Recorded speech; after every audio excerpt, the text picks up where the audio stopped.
India's online education startups are struggling to survive in a post-pandemic world. Most schools and colleges are now open. In the pandemic, this industry saw a boom, but now they have to refocus and change their business model. Hello and welcome to VARINDIA News Hour.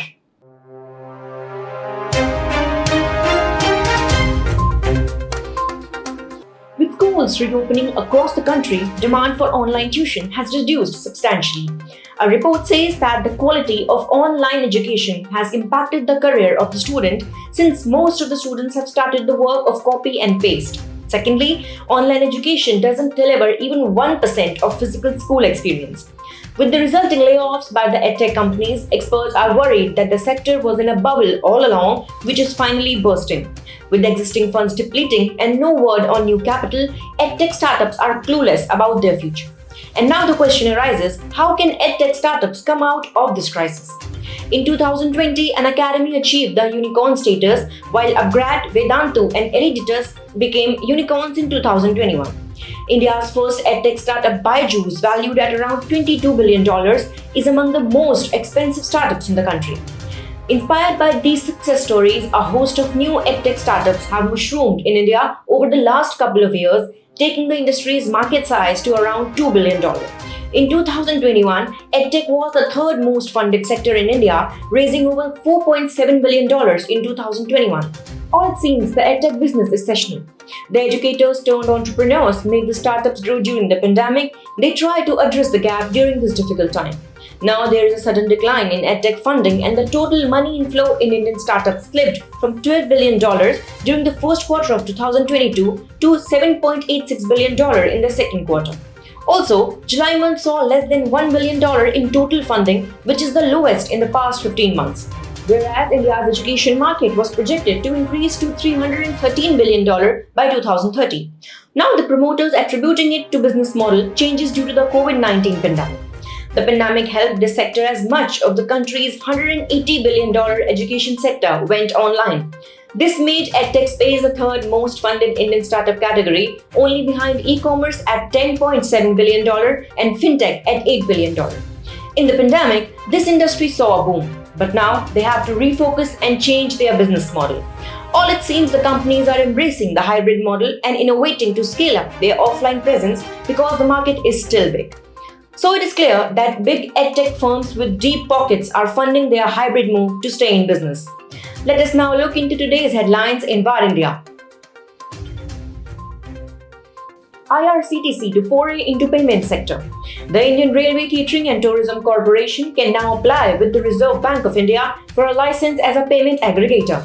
IRCTC recently secured an approval from the Registrar of Companies NCT Delhi and Haryana to alter the main objects clause of the Memorandum of Association and insert a new clause to act as a payment aggregator.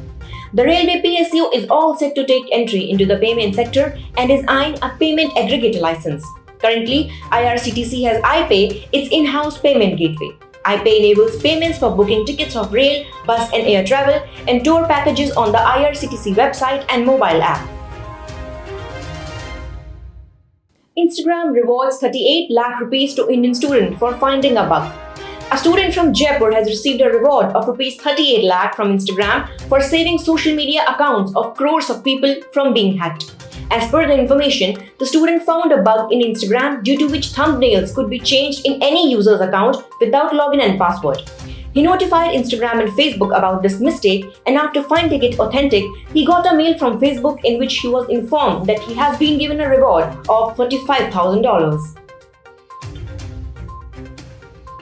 FedEx to close 90 office locations. FedEx CEO Raj Subramaniam feels a recession is impending for the global economy and that the company is witnessing volume decline in every segment worldwide. FedEx would be closing 90 office locations and 5 corporate offices, deferring new hires and parking some cargo aircrafts. While the company expected demand to rise after factories in China, which closed due to COVID-19, reopened, it actually fell. The Memphis-based company has warned that business conditions could further weaken in the ongoing quarter amid weaker global volume. TSSC partners with Huawei to set up Center of Excellence in Patna.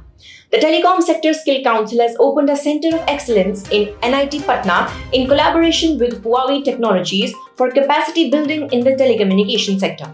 The COE will cater to roles in the information and communications technology, cybersecurity, electronics and communication, including technical, services and allied fields, which will include job roles for Internet of Things, call center executive, TOT, TOA, among others. TrueFoundry raises $2.3 million seed funding.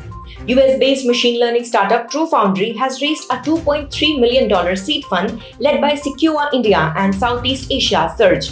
The money will be invested in hiring tech talent and also in product development. TrueFoundry provides tools for startups and small businesses to deploy and monitor machine learning models at the speed of big tech companies like Alphabet and Meta. That's all for now. Please like, share, comment and subscribe to VARINDIA News Magazine. You can download the VARINDIA app from Google Play Store and Apple App Store for the latest news and updates. Stay tuned. Thank you.